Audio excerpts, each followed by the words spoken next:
Hey, In2Picklers, Tony here. Excited to bring you this video. What we're going to talk about today is we're going to talk about mastering the soft game.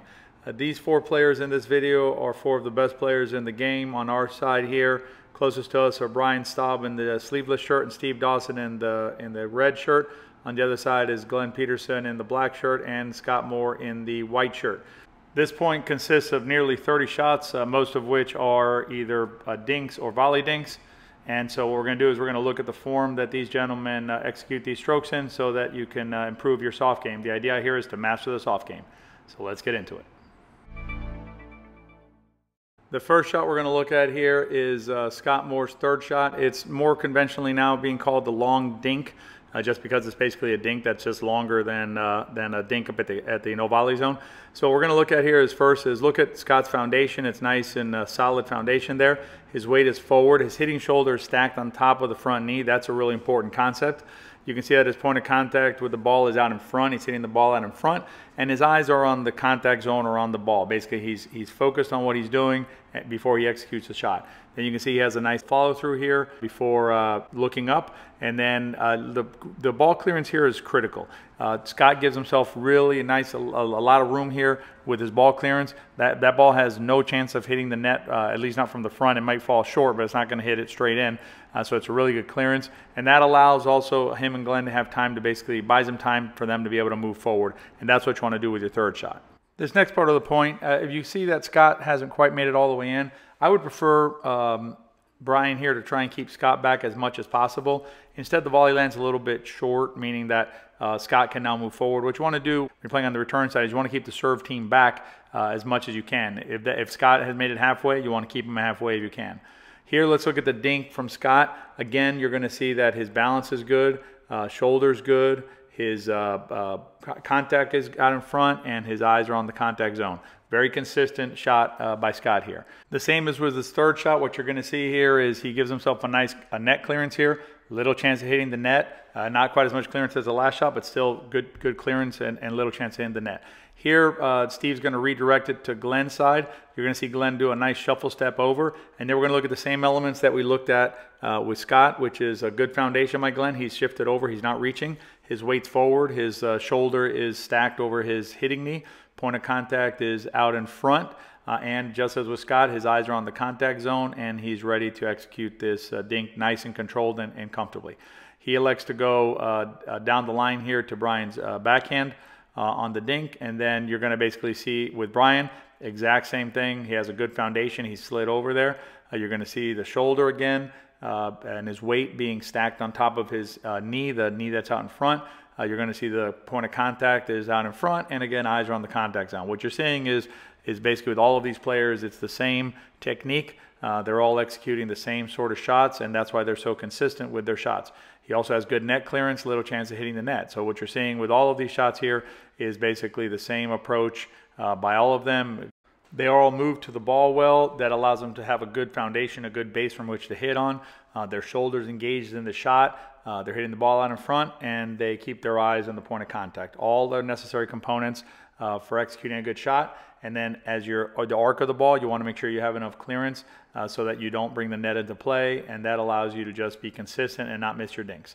Here you're going to have Brian hit a volley dink. It's a great option in order to take away time. Again, you're going to see the same elements, so even though it's a volley dink, my only suggestion here would be that I would rather Brian would hit the volley there.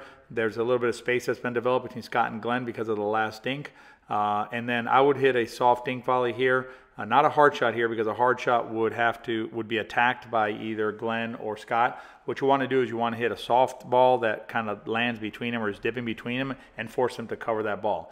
Instead, Brian opts to redirect the ball towards Glen's forehand.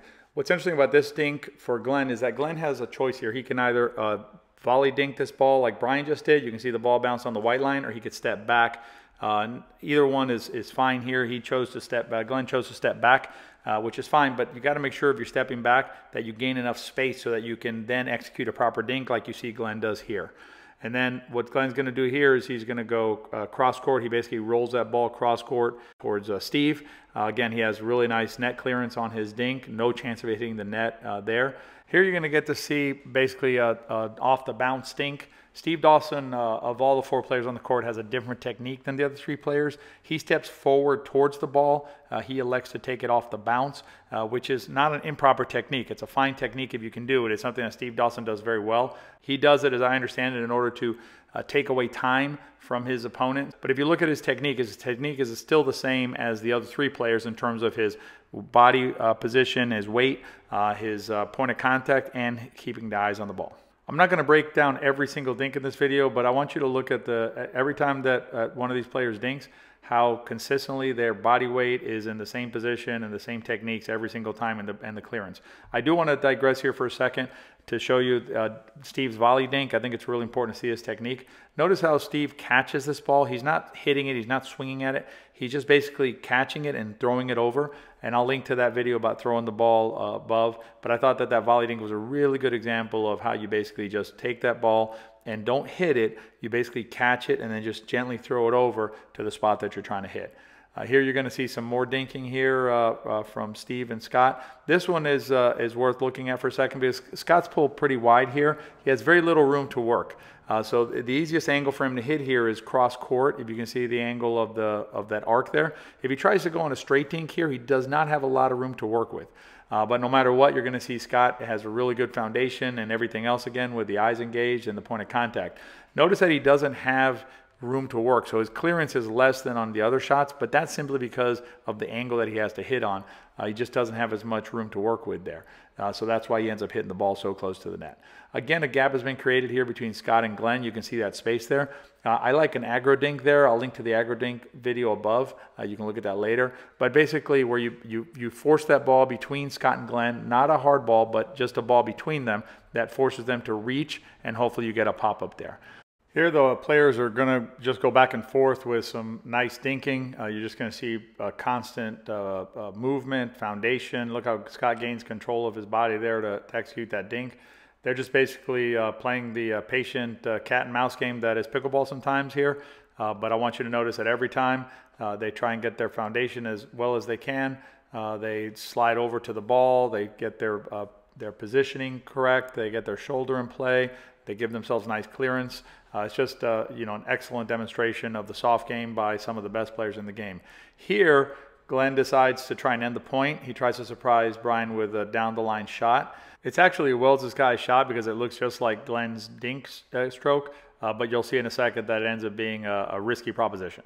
The better shot here, again, might have been a little mid-range shot that would have dipped into that spot. Attacking a ball that is under the net here is going to require Glen to hit up on it. So what happens as he hits up on it is that Brian reacts to it, and he's able to put that ball down between Glen and Scott. Since Brian can hit down on it, it's a more difficult shot for Glen and Scott to handle. I think what must have happened here was that Glen and Scott had a miscommunication on that ball, and then Brian ends up winning the point.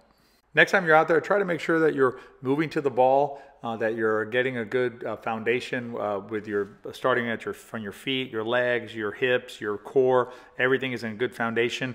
Just like these players as they're dinking the ball, what you want to do is also make sure that you have your shoulder engaged in the shot, that it's engaged over your knee, that the operational knee or the knee that's out front.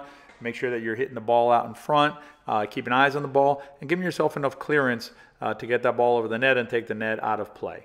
If you can do those things, you'll be able to master the soft game and become a better pickleball player. Good luck out there.